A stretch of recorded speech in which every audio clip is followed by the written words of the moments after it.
Hey everybody, this is Rydo and we're back with another recording of Hearthstone. Please subscribe. Forgot to call everybody subscribers.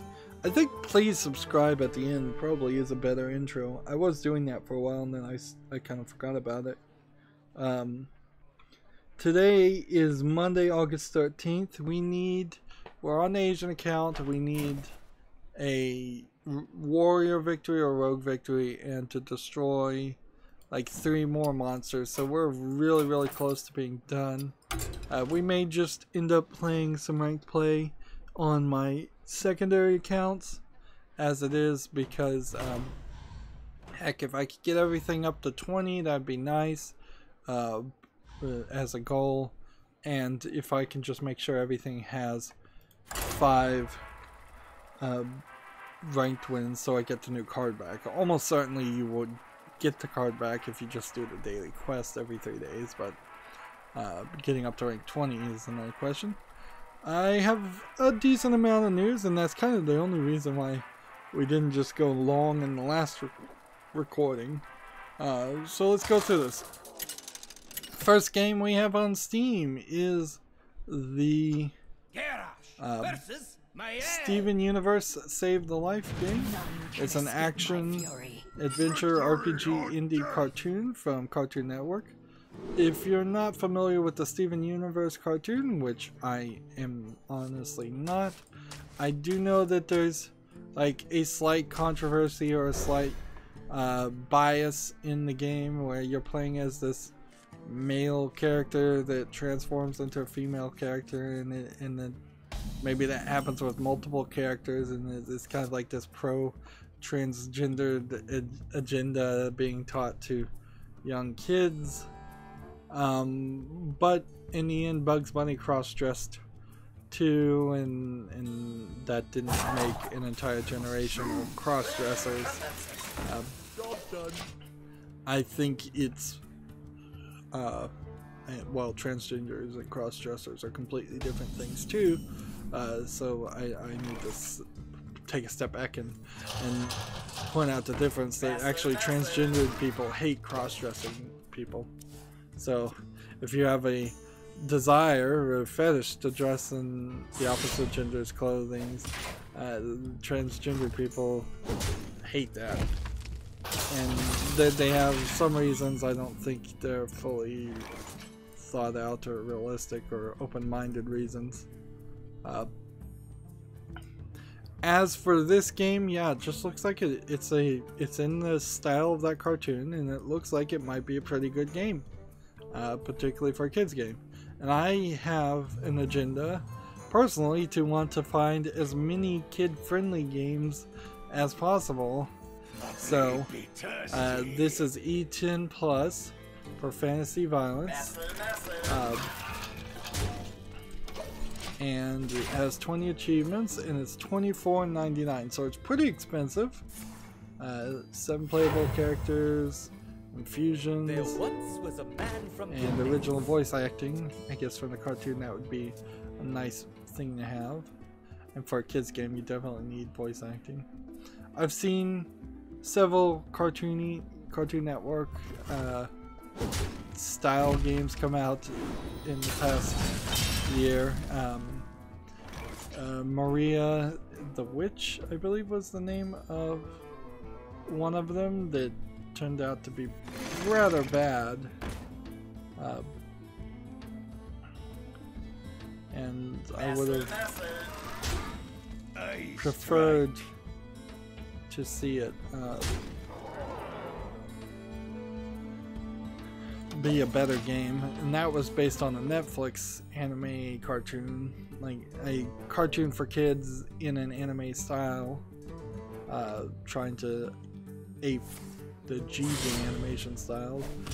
Steven Universe is clearly not trying to ape the Ghibli or anime style. It is going for extremely wide, out of proportion, flat colored pastel animations is what I would call it. So like there's no shading or toning on any of the characters. It's its own thing, certainly. Like I guess once it becomes established enough that people like it, they... Ooh, wait a minute. Once that happens, like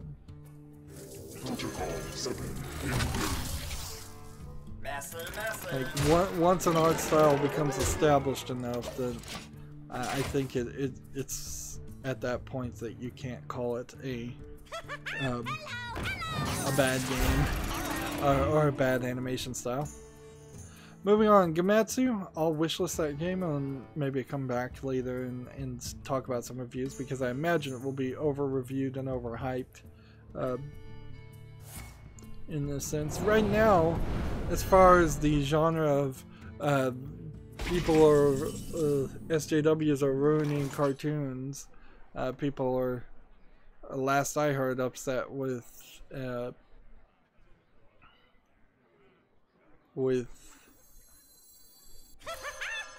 the new, like, She-Ra cartoon, which isn't even out yet.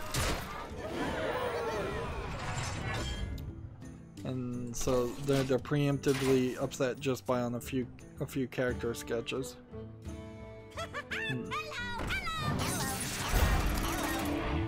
Let's see. Of course, I would say it's just been my experience when I step back and evaluate it. People who are obsessively interested in comic books or cartoons are also, they have this sliver of obsessively wanting to complain and rant about things. It's just their second nature. I think it's probably been bred into them by, in part, the content creators themselves. Moving on, there's a game called Necro Barista that launches early 2019. It's going to be on PlayStation 4 and Switch and PC. Let's see, some kind of fresh new take on a visual novel. Let me watch the video here. This is an article from Gematsu. Let's see.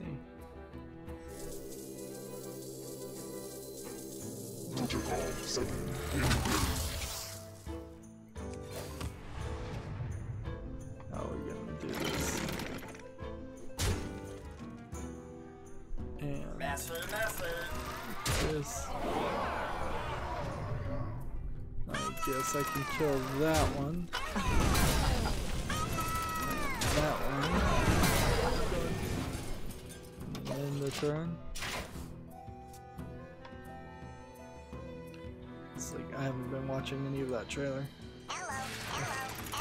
Let's rewind the trailer back. Alright, I'm seeing in the trailer a bunch of clocks of different kinds and in different locations. Someone wakes up at either 5 in the evening or 5 in the morning. The animation style for Necro Barista looks to be a cel-shaded 3D vision. It doesn't seem like right now they're showing a full frame rate. Instead, you're seeing characters move really slow. I bet this trailer has some pretty good music playing in the background, something like this. And I guess I'm assuming you're going to be playing as this character who's going to be making coffee for dead people, which I'm pretty sure I've heard at least 1 or 2 other games that are going in that route. Seems like the Necro Barista lady just cast some kind of spell that caused time to start going. Start time going forward. See, I don't know how you call this a visual novel at this rate, because it certainly does not look like a visual novel to me.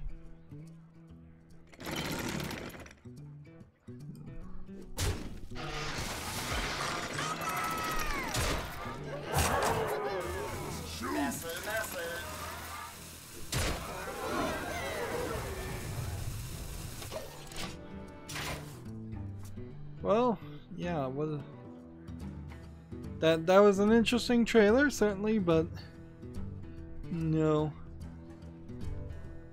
It says, through a series of vignettes from the perspectives of several patrons, Necrobarista story centers on Mayday, the cafe manager and residential necromancer.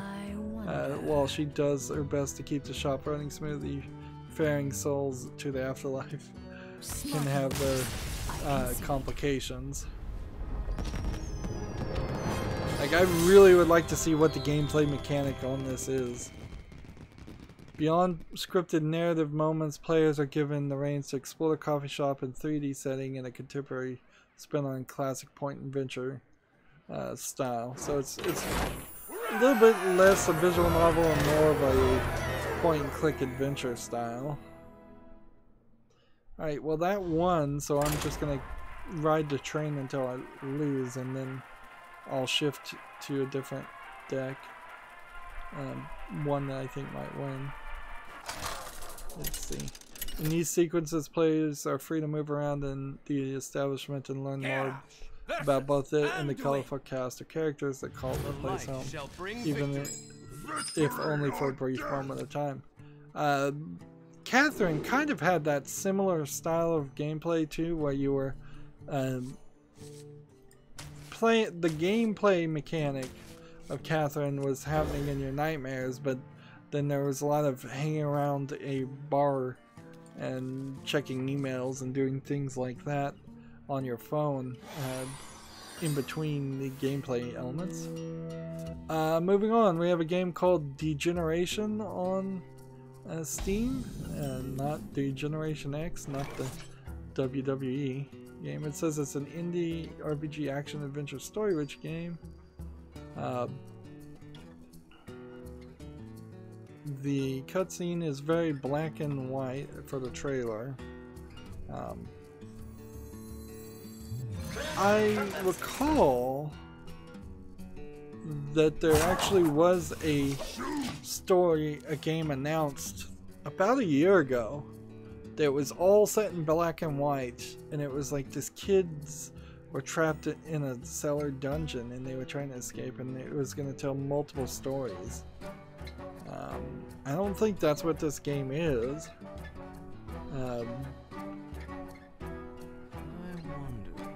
But I wonder what happened to that game, what it is. Like, all the black and white I see in this game is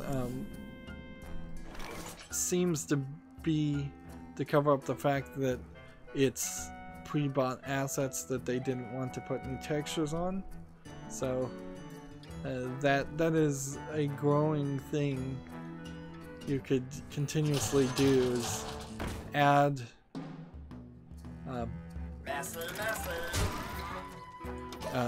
pre-buy assets and just make your game dark and black and whitish,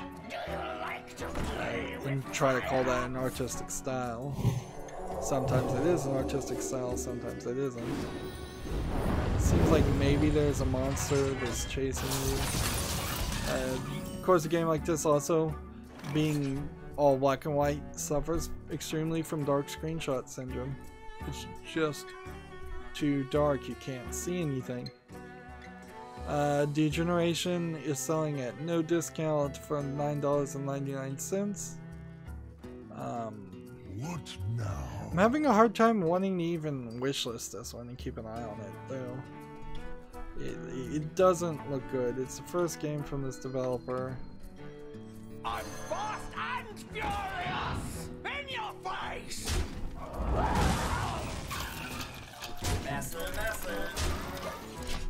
Let's see. Let's look at the publisher. It's the first game from this publisher. It's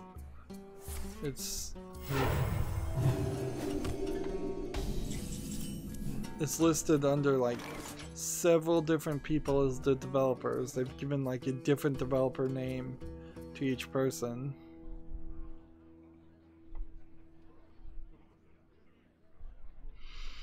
And this feels like a game that will just never get reviews anyways, so I guess I will wishlist Degeneration and just keep an eye on it. I imagine almost certainly it will never get enough reviews to never even really come into contention.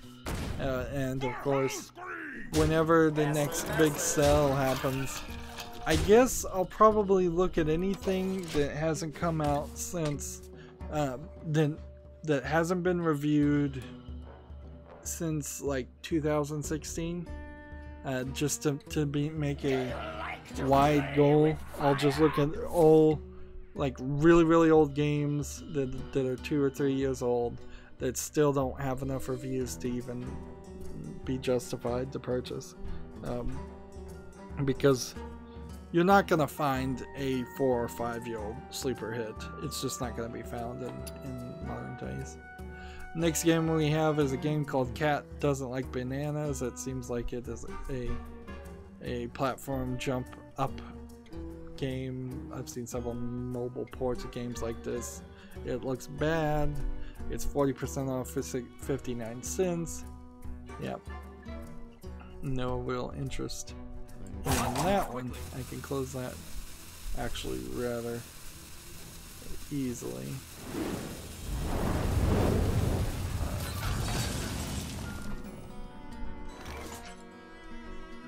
We have a game on Steam called Mahjong The Ultimate Collection 2. I still think Koya Mahjong, which you can get for free or shareware, is probably your best bet if you want to play Mahjong instead of buying it on Steam. I've yet to see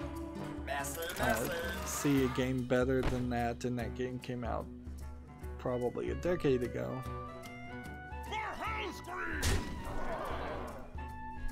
Just gonna kill this one for safety's sake.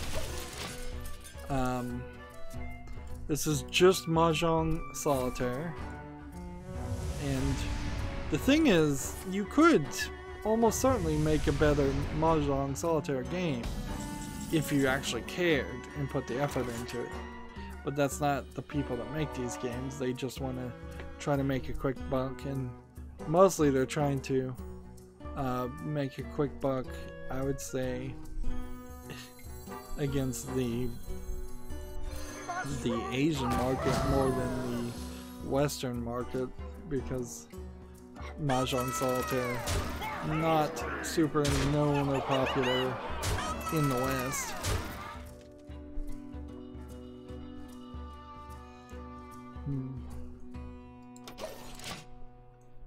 Yeah, I can't see a reason why I'd want to buy this game. It's 20% off for $5.59. Let's see. 100 unique layouts.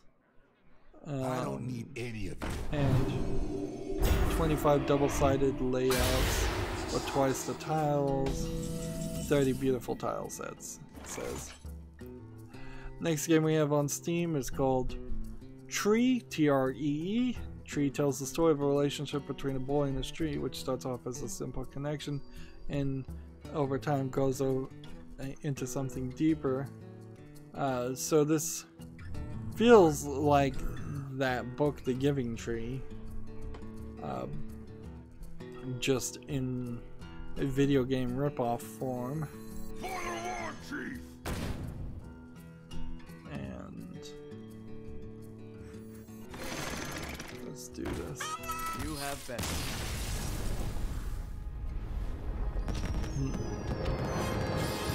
Yeah, in watching this trailer, it seems like you just water the tree and the tree grows, and then the tree eventually gives you apples. See, I don't think I ever read the book The Giving Tree, but this feels like this is probably trying to be a one-screen game that tells a story. And let's see how many achievements are here. There's only 3 achievements. It's a free game.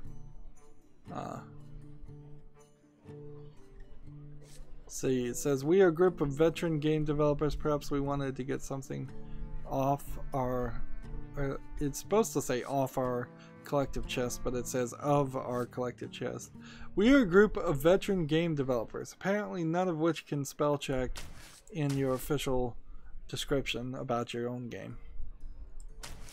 Perhaps we wanted to get something of our collective chest, or we just simply game jammed together. For each of us, tree has a different meaning. Man.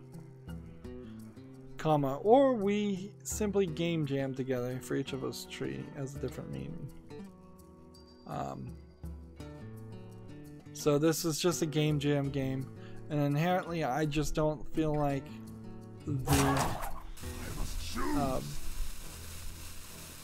the game jam games should be on Steam, like free or otherwise. I guess it makes sense, and it's a good place to put it to keep it on record, but it's also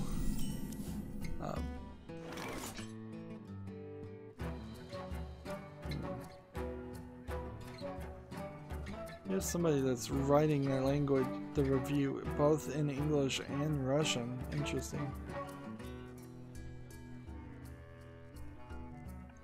Tree feels like a game that also is just telling a story that fails to have the interactive experience behind it because it's a game.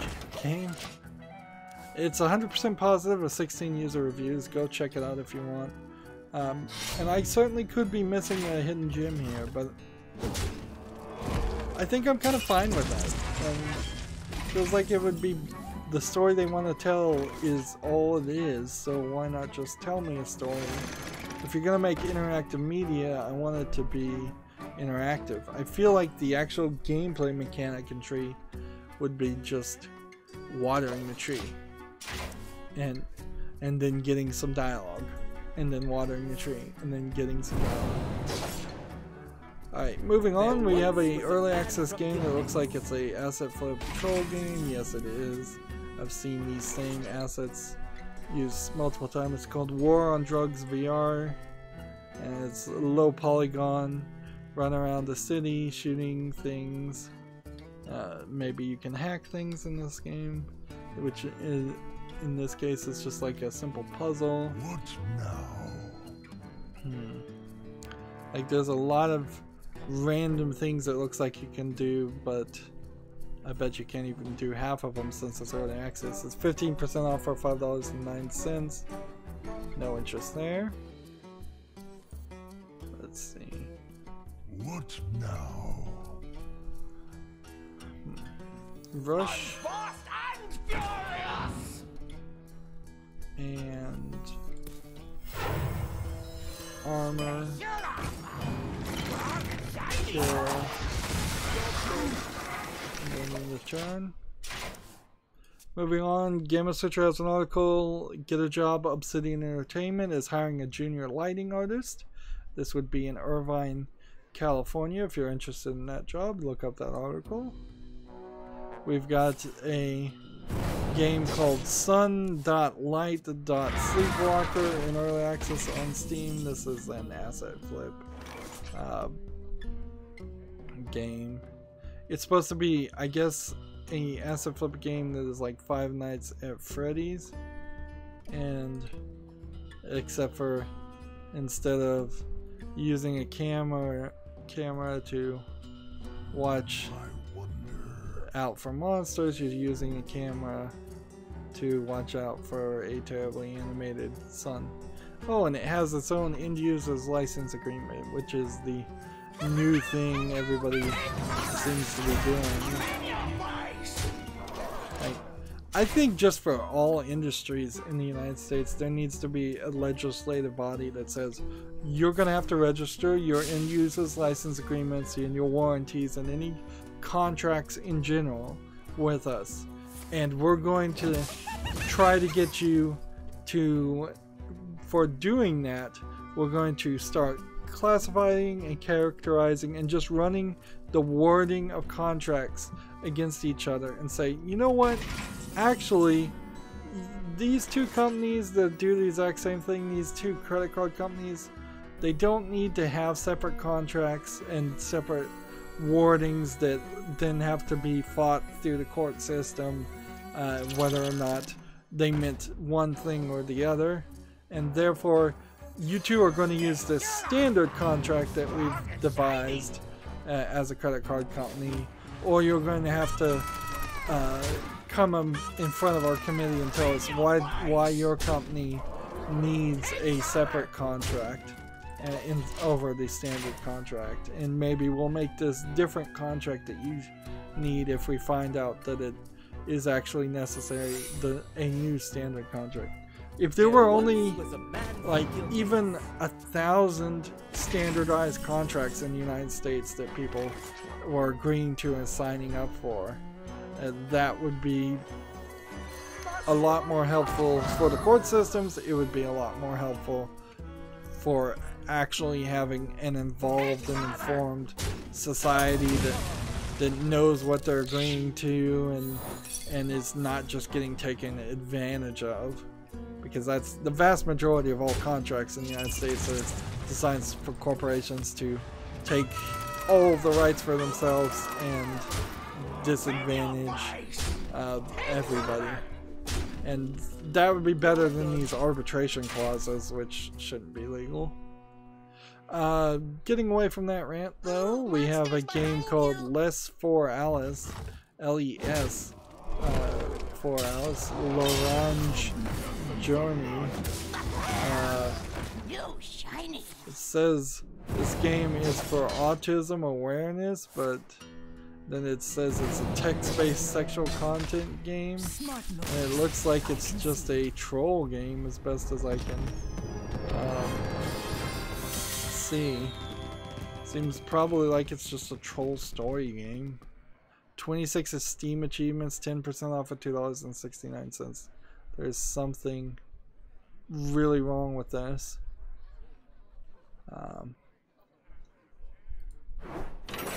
We're still getting victories, so we should still ride this chain.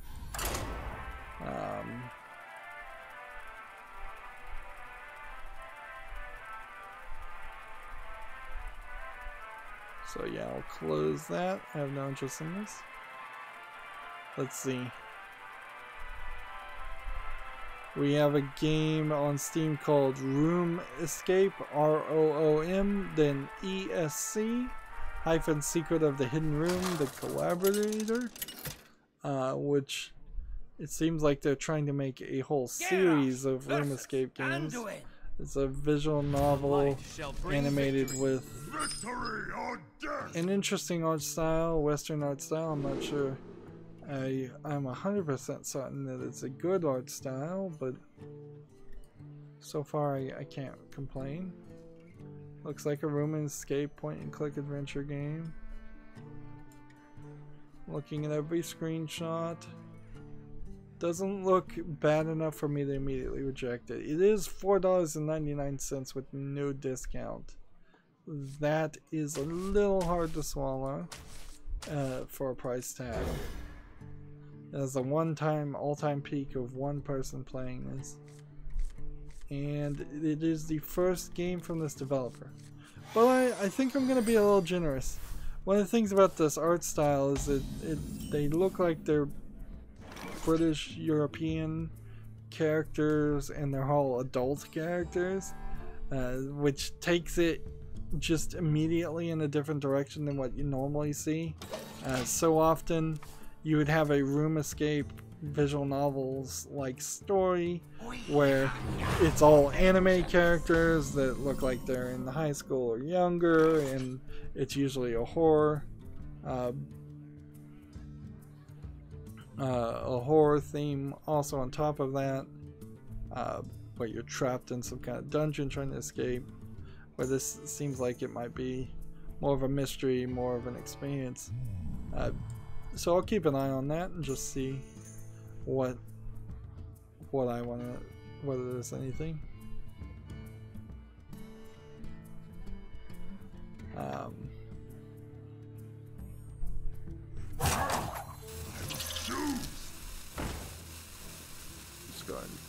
this too.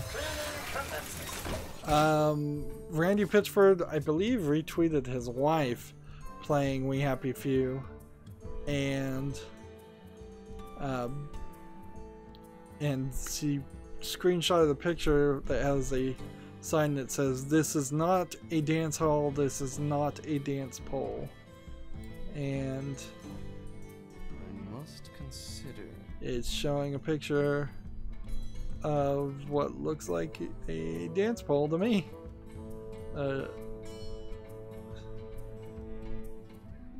Like, I don't even know if that fits into the idea of the We Happy Few world. I think they would be more than happy if everybody was happy and dancing. Yeah, I really wonder if there will even be like a good YouTube video worth watching of the We Happy Few, if that's already out, or if that's something that will ever come out, or is there just too much side quest and too much survival stuff happening? If somebody was to do like a minimal percentage speed run, is that? But then if somebody's speed running, they won't show the cutscenes. So ideally, I'd want to see an all cutscenes clip of it. I think the point to make here, though, is that Randy Pitchford is, for the first time, really has promoted We Happy Few because he's promoting his wife. Which his wife also has that. Is it called Nerdvania restaurant that he promotes and pushes that also. Moving on, we have a game on Steam called Marble Drome Crazy Stunt Balls.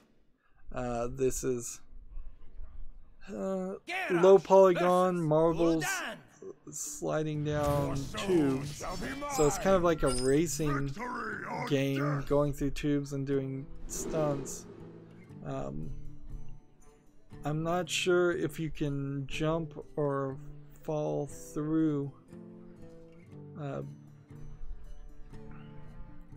So it's kind of like a Super Monkey Ball, if Super Monkey Ball was a little bit more about racing at the beginning.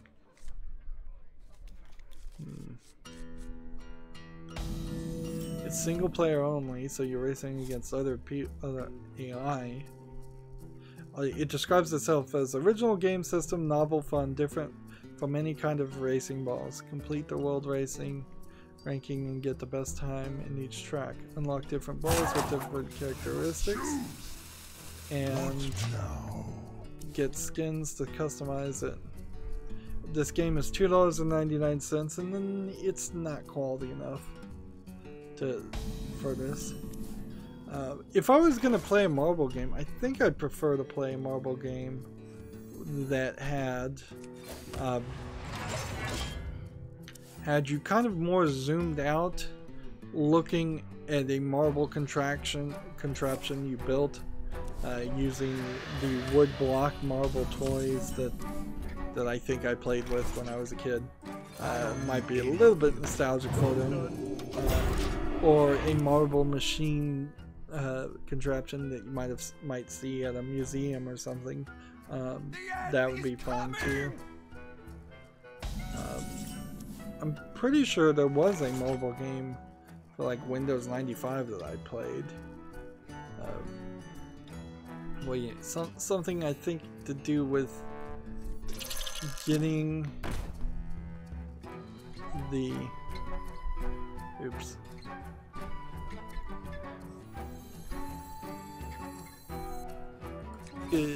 getting the colors of the marbles a certain way.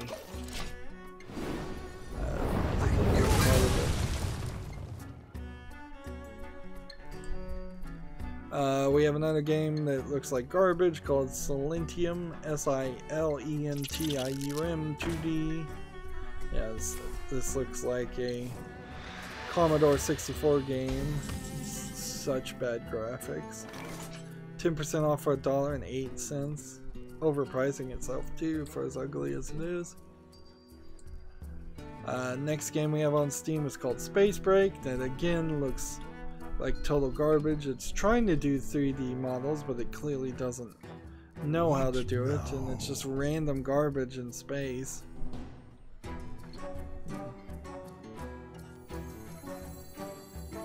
Let's see.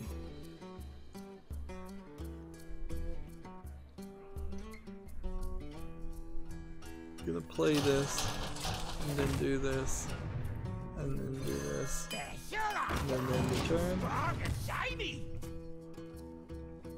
Let's see. This game is Space Break is $3.99. I knew I'd seen a lot of bad games that I should have closed and not even talked about, particularly on Sunday. Next game we have on Steam is called Tale of Palmy, P-A-L-M-I. It says travel through space and time and help Palmy defeat evil sorcerers and save the world. This one has a sort of bad, sort of unique art style. It's on the edge there as to how I'd like to describe it. It seems like it's missing a lot of in-between animations of two characters that are running on the side of a screen, and then there's a parallax happening in the background, so it makes the background environment look a little bit more interesting. It seems like this is mostly just a platforming game though.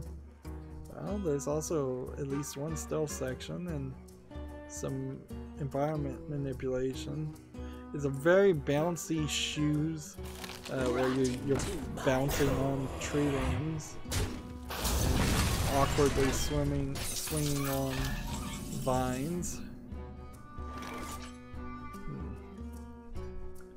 Wow, this feels like it's just like a half-designed game.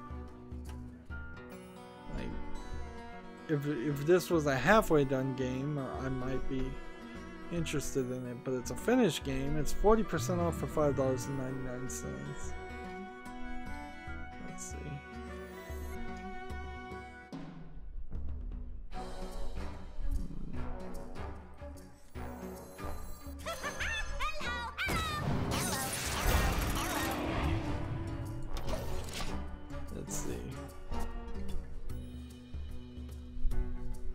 Seems like it's hand-drawn, and that's why the art style is kind of interesting.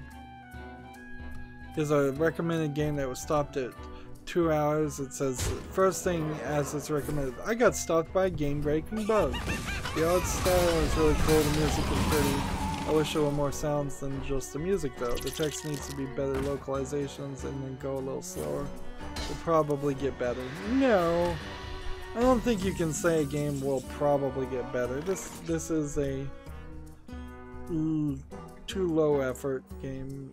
A little bit, maybe this developer will try again, but they're asking way too much money for what looks like a half finished game. Right. We can play this. We can play this. Gamma Sutra has an article, Games for EU launches, and it highlights Brexit's negative impact on the UK game industry.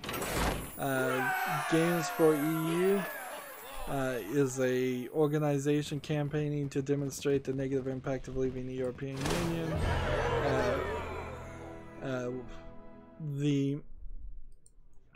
The thing here is, I don't know how you can undo a vote. Like, honestly, if you ever, the democracy just kind of falls apart if people vote for something and then you don't implement what they voted for. Then your government loses all its trust. And if the government says, well, we have to have a second vote, or we have to have a runoff vote, there's a lot of trust lost there too. So the that the UK can do, since they voted for Brexit, is to leave the European Union, try it for like a year, see what happens, and then have a new politician come in and say, let's vote to re-enter the European Union. And I think the European Union is probably doing a better job than, say, the United States did in its Civil War, by just saying, yeah, you can leave. We'll see what happens. And then, like, had half of the states if it had 13, half of the original 13 colonies of the United States left the United States, failed, or not liked being not part of the United States, and then rejoined the United States under their own accord, that may have worked better. Most history books say that it wouldn't have, that would have just stopped the United States from succeeding at all, which, fair enough, but then there might just have been a, you know, North United States and the South United States, and just two countries, which probably wouldn't have been that big of a deal.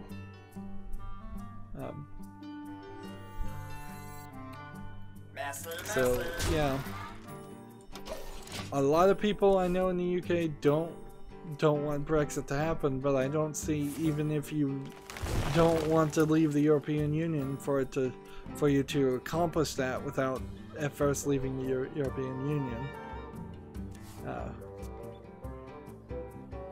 The article goes on further here. It says Brexit seems likely to cut off access to the EU grant programs which help fund UK studios. It may also complicate things for UK developers employed by studios in EU member countries and vice versa.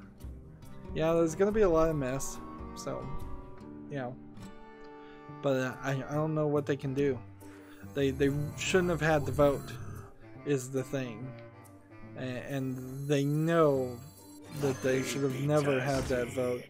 And a politician, the politician in charge, called for the vote as a political move, and was surprised when people voted for Brexit when they were 100% certain that nobody would.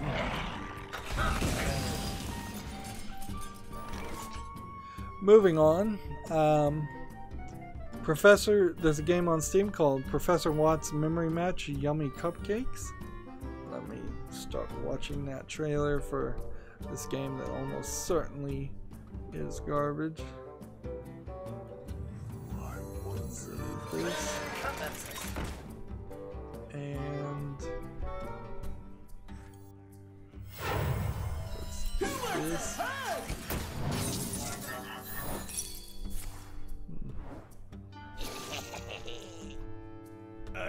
Attack there.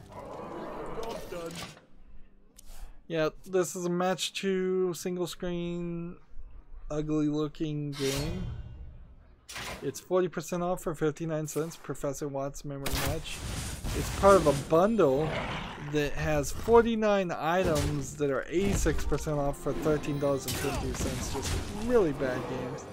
And see, this game doesn't even have achievements, so it's no longer an achievement thing, even, or a trading card thing. It's just low quality things.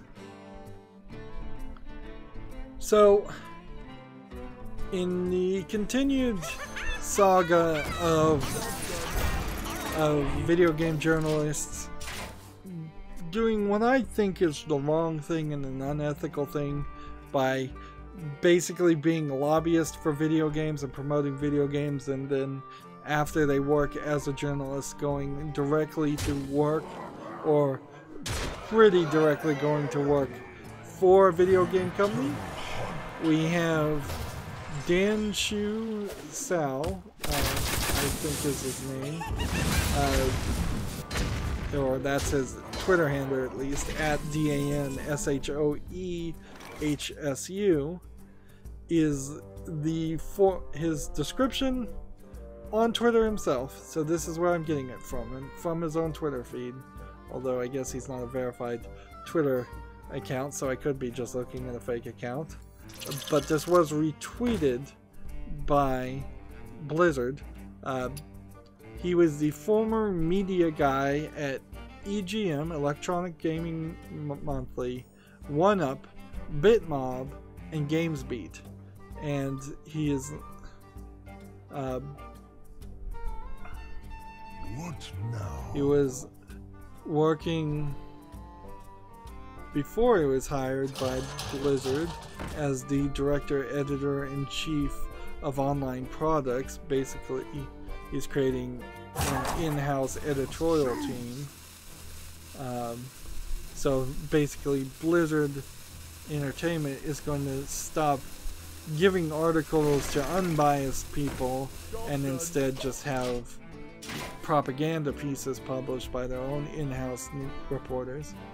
But before he was hired at this, he was at the Going Analog show, which was a tabletop video game YouTube channel or broadcast or something. And he was also working at PlayStation. So I guess this isn't his first transition from being a journalist to working for the video game industry. It's just now we have him now working for PlayStation and moving to Blizzard Entertainment to basically get rid of independent journalism for what little there is of that already for Blizzard Entertainment. That's not good. The other point I think is this is a good example of another person who is leaving PlayStation, which feels like a sinking ship these days. A lot of people are leaving PlayStation for other jobs. Moving on, though, Rock Paper Shotgun is talking about this game called Get in the Car, Loser, and they're saying it's a lesbian road trip RPG from the makers of Lady Killer in a Bind. And the thing that's interesting that catches my eye on this RPG is that it seems like most of the characters are in pastel colors. Pastel purple in particular is heavily focused on. And as an RPG, it doesn't look terrible. Maybe the graphics could be a little bit more polished, and the drawing style maybe could be a little bit more polished, but interesting. At some point I thought I might play Lady Kill in a Bind. That game didn't look particularly visually that good, and this is kind of the same point. Let's see, can we see? Lady and the Killer in a Bind was drawn, I think, better than the characters in this game are drawn by far. They certainly are going a route here, making all their games about either well, I think all the games are homosexual relationships, heavily focused on, which, and you might say this is artists not getting their message out or feeling like their message is heard. Like, ideally for video games particularly, I would want one story to tell one message and then the next game you make to tell a different message. If not, it kind of just needs to be a sequel. Let's see.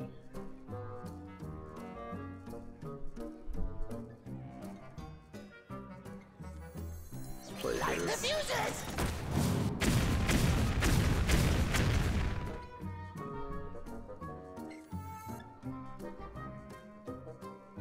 Return a minion to its owner's hands. Man, if I could probably do that.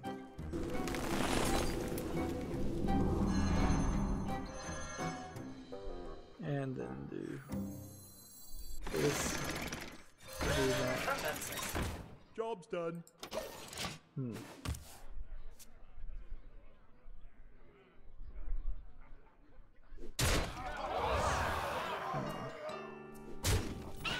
Looks like I'm finally gonna lose. This Lady Kill in the Bind was overhyped by people like Rock Paper Shotgun and most of the mainstream game media. It wasn't that impactful or important in the game. And this seems even less impactful and important.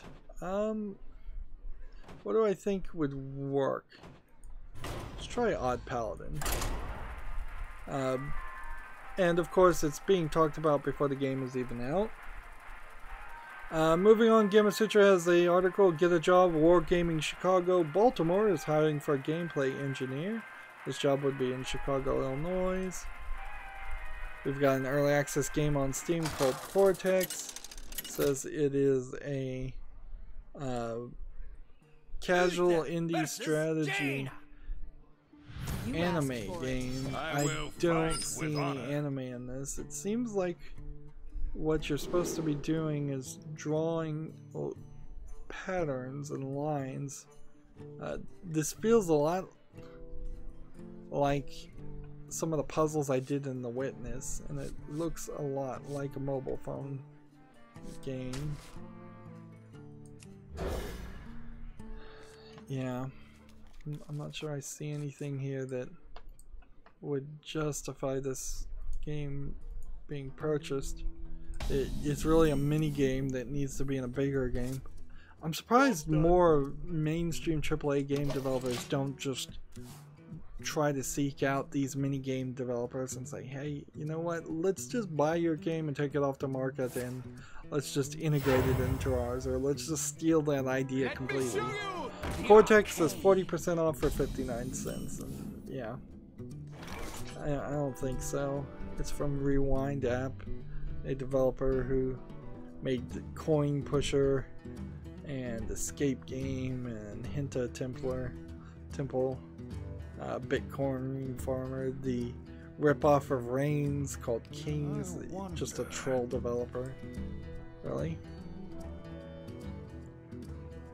Let's see, give a minion +3/+3. Reporting for duty. Done. There's a trailer on YouTube, I don't know how I got to this, called A Fisherman's Tale VR. Let me show you the arcade. It's slightly low polygon characters walking around the room. I assume that there might be some backstory or story. Help me. The camera just zoomed into a picture of a lighthouse, and the person in the room has a model of the lighthouse, and in that model is another person, so it seems like it goes in this infinite loop. I don't know if that is actually how the game is going to be played or not. It says it's for Windows Store and Vive and PlayStation VR and Oculus. So it's going to be a VR game, and it's not out yet.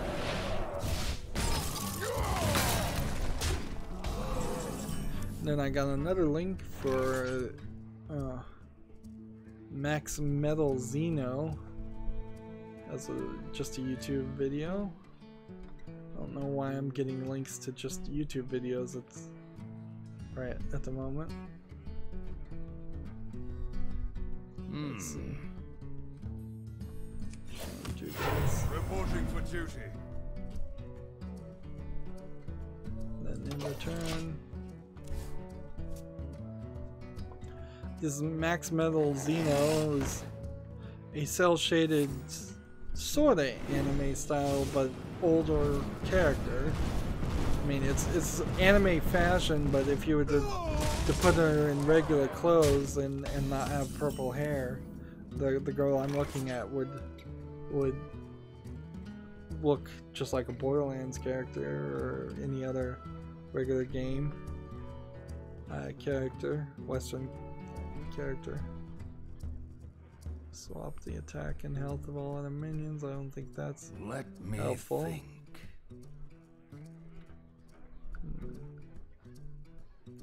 Let's just play this. Denied. And then this. And then this. Job's Then done. another turn. Says it's coming via NIS America. Doesn't really say what it's coming for. PS4.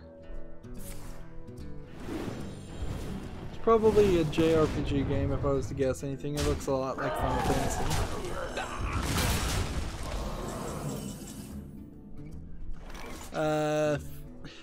What clearly is just going to be a low effort visual novel on Steam. We have Hinta University. Let's see, let's just skip through the trailers and look at the screenshots. It's, yeah. I wonder. I would say badly proportioned characters drawn, very large breast size and very narrow waists. It's a match 3 game trying to steal the idea from Honey Pop, basically. Older characters, all female teachers characters. It seems like it's written in Russian. This seems like a low effort Russian clone. Yeah, it's English, Russian, Japanese, and simplified Chinese. It says it's rated adults only for sexual themes and nudity.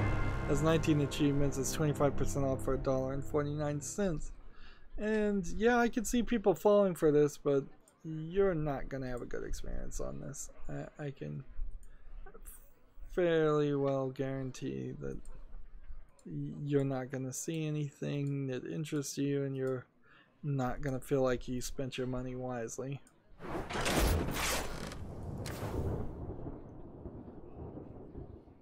See, let's try Control Priest this time.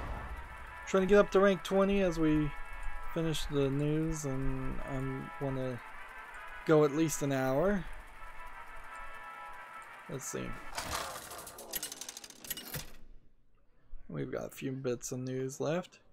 PC Gamer has an article. The Quiet Man will be a 3-hour mix of live action and gameplay. So that weird looking game that we saw a trailer for at E3 called The Quiet Man. Yeah, it seems like, hold on to that one. Seems like that it's not going to be super long, which is probably for the better.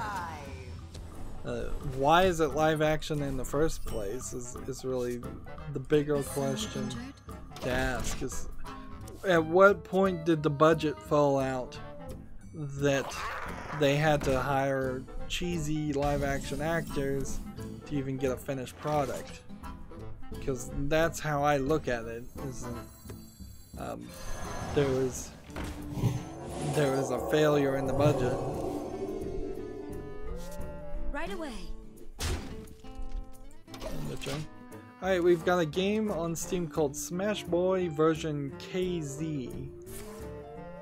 And it says it's sexual content, action, violent anime.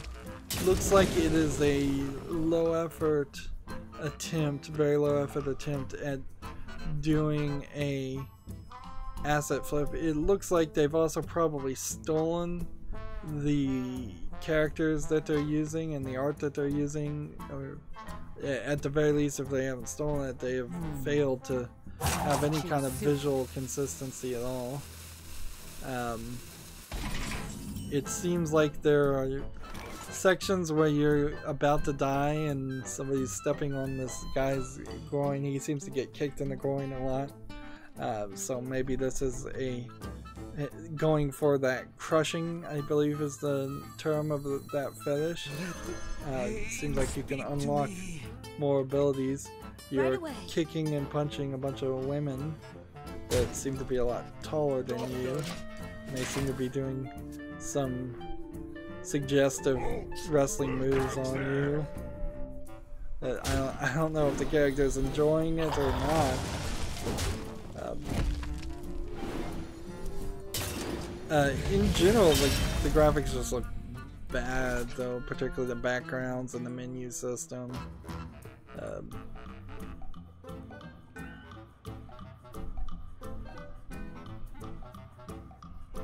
Let's see. Right away.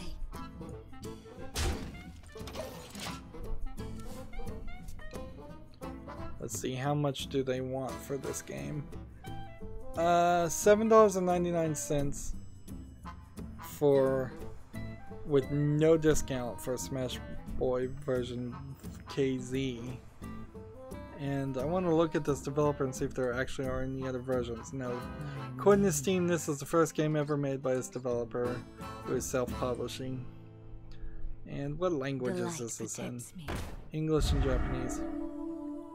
So I don't know if this is supposed to be just a gag game that somebody made or what. This guy's toast. If it was cheaper, if it was $1 or 69 cents, maybe as a YouTuber looking for a gag game, I could see like Jesse Cox and other streamers like him that like to do these weird anime games trying to play something like this. But in all realistically, this is just not a game that anybody should be playing at all. Must consider. Okay. Swap a minion's attack and health.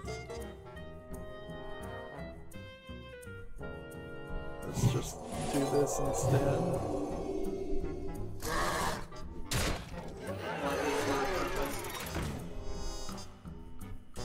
Then end the turn.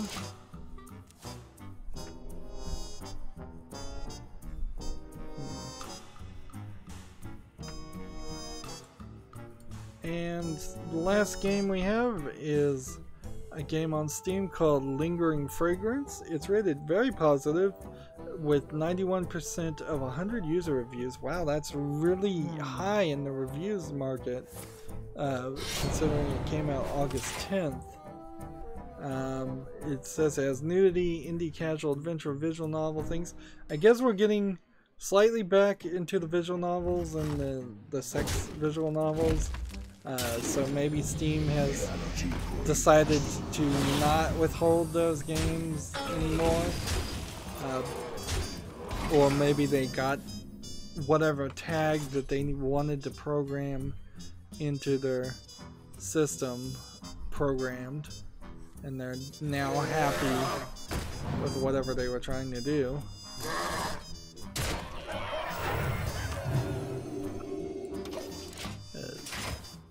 Seems the animation on this looks good. Seems like you kind of know what you're getting. Dating, romance, visual novel, which will probably show you barely a handful of nude scenes.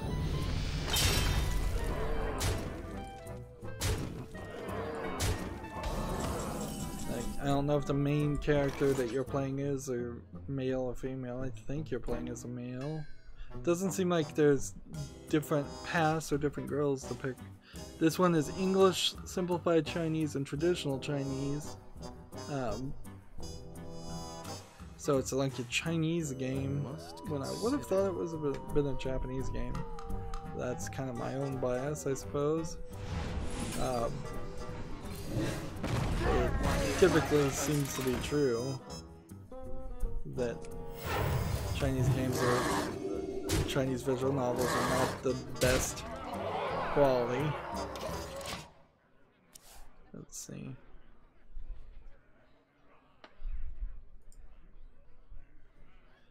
The thing that's scary here is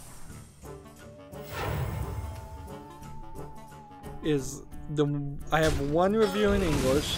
It says, great storyline, gives you a new view on society, makes you appreciate what you have and think about it before you lose it. I didn't care much for the 2 extra stories that unlocked after the main story. Worth the cost of owning this though. And that's like the only one in English, and then everything else is just in Chinese, I assume. Chinese or Japanese. And since this game is not, let me get this right. Since this game is not in Japanese, anybody reviewing it in Japanese is either playing it in English or just downvoting it for not being translated. And the thing that scares me the most, though, is are we going to start to see games that just automatically have 100 reviews positive? Let's try this Shaman game. Because China certainly has the power to do that. Like, China could get 100 citizens to log into Steam and upvote it every game that they want to promote. This is being published by other developers who have positive reviews, though. I guess I can't really say anything here. I guess it goes in the wish list, and then at some point I have to think, well, for games that are on the wish list that are that are visual novels and have nudity in them that I couldn't play on Steam, they probably need to go into a secondary list whenever Steam decides to let people have better ways to organize there. Like, I can't just be jaded or biased here and say, oh, it's a Chinese game, clearly the 100, well, in this case 91 very positive reviews, or positive reviews it has, are all fake. Like, that would just be a straight up claiming fake news for no reason statement. So I have to bow to the mob and say, yes, that one seems like one that needs to be played or checked out if I am going to do visual novels at all, which I probably am not. PC Gamer has an article. Case Labs announces it's been forced into bankruptcy and liquidation. The company cites the company cites tariffs and the law and the default of a large account as the primary reason, which I wouldn't be surprised if there is a large account. I heard Newegg was doing something kind of shady every now and then. I hear that, but I don't think that would be the default, because a Newegg would be business. I think if you were building a computer through case legs, they're not going to be able to fill backlog case orders.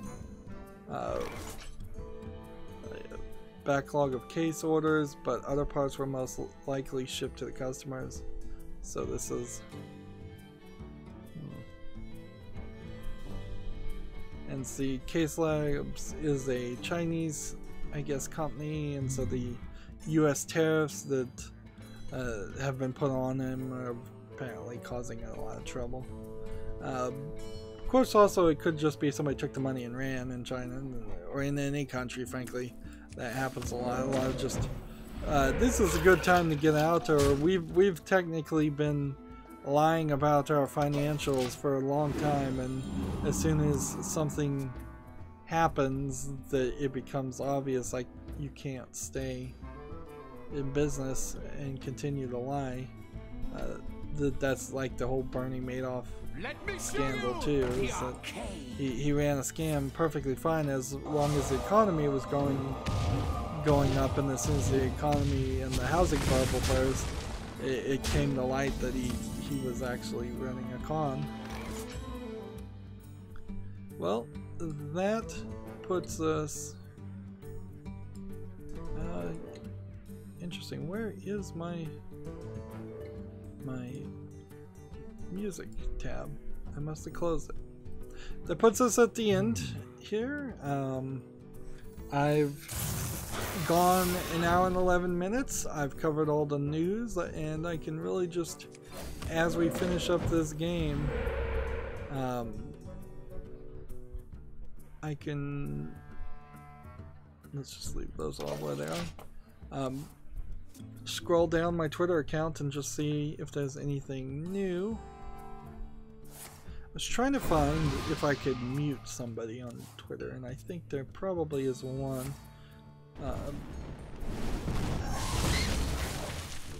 Oh yeah, why am I playing Goosebumps? Why am I not playing the Walking Dead Season 3? That's the game I should have been playing. Yeah, I guess I need to play that for a different time slot at this point. Yeah. Like, I'm so confused and just, I'm just doing such a bad job, frankly, running my channel, like keeping schedule ahead, keeping it in my head, in my mind, what I'm supposed to be playing. Here's an article about Rainbow Six Siege's first shield carrying defender, being a Scotland Yard character.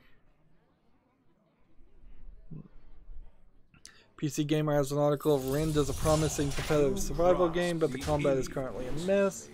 Don't need to open that to know the substance. PC Gamer, here's their agenda again. Steam has a hate group problem because Valve fails to enforce its own rules, and then they're showing an Infowars.com Steam group, and it's like there is very much a concerted effort of pressure groups, lobbyist groups that are trying to specifically deplatform Infowars to the point where, like, nobody who wants to even know what he's saying, whether you agree with him or not, is going to have an easy time hearing what he's saying. And they are, at least some of them are, trying to get him completely off the internet, not just off of a bunch of other people's websites like YouTube. That they're trying to get the web host providers to not support him. I'm sure they're trying to get everybody to not allow him to exist. Which, if what he's saying is such dangerous and bad stuff, then he should just be thrown in jail for violating some law. And if he's not violating the law, then free speech should be enforced to the point where I think free speech should be enforced and mandated for websites. Like, this is getting down to the point of attempting to instigate like a segregation laws on the internet where only certain people can go to certain websites, and I think we're getting close to the point where a law needs to be passed to say, no, YouTube, you have to either file a reason why this person is not allowed on YouTube and we have to agree with it, or you have to protect his free speech rights. And you can disagree with them, and lots of the things they were doing they had already done, like they had already completely had warnings and fact checkers appearing on a lot of the conspiracy videos that Infowars is kind of known for making, and they're still doing that. And they try to make an argument that he's inciting violence, that some crazy person is going to listen to him, and based on what he's saying, which they're saying is so dangerous, that will make that crazy person doing something, and then he is responsible for the actions of a crazy person. That's an unfair argument, because any person anywhere could say anything and then be blamed for the actions of that crazy person. And politicians in particular say things all the time, and free speech is designed specifically to protect people from arguments that, oh, your ideas or what you're saying caused this person who was clearly crazy to begin with to do something crazy. Generally, they want an SJW heavily censored nanny state, and it's just not going to work. It's not the US way. Excuse me. Well, generally speaking, I could scroll down my Twitter articles and maybe catch a handful of more games that have come out since I started streaming, but I don't like that. I don't like the idea of just doing nothing on the screen, and I don't want to start another game, and we've already gone an hour, so this is the perfect time in my mind to end this recording. A little bit of a slow Monday. I would hope that Mondays when I stream pick up a little bit more. I am getting a decent amount of views on streams. It's just not a lot of people talking, and I'd like to see the snowball continue to roll on comments and on views and on subscriptions in particular. Anyways, that's it for this recording. As always, I ask you to like, share, subscribe, comment, and watch every second of my videos. If you want a friend or follow me on Facebook, Twitter, Tumblr, Google+, Steam, or Battle.net, all those links are down below. If you follow me on Facebook, you should still be getting comments, but if you're missing some, let me know, because some of my tweets were automatically getting copied to Facebook, and I'm not sure if some of those are not now. It probably is an insignificant number. You're probably still getting every single video. Maybe just things that I individually tweet and aren't just relays of YouTube videos might not be getting copied. If you want to support me, I ask people to friend me on Steam and gift me a game or a gift card. You can pick a game off the wish list or just any game you'd like to see me cover. And if you want to, or if you happen to have a Steam code from a different store, you can send that through Twitter direct message. Thank you for watching. Have a good evening.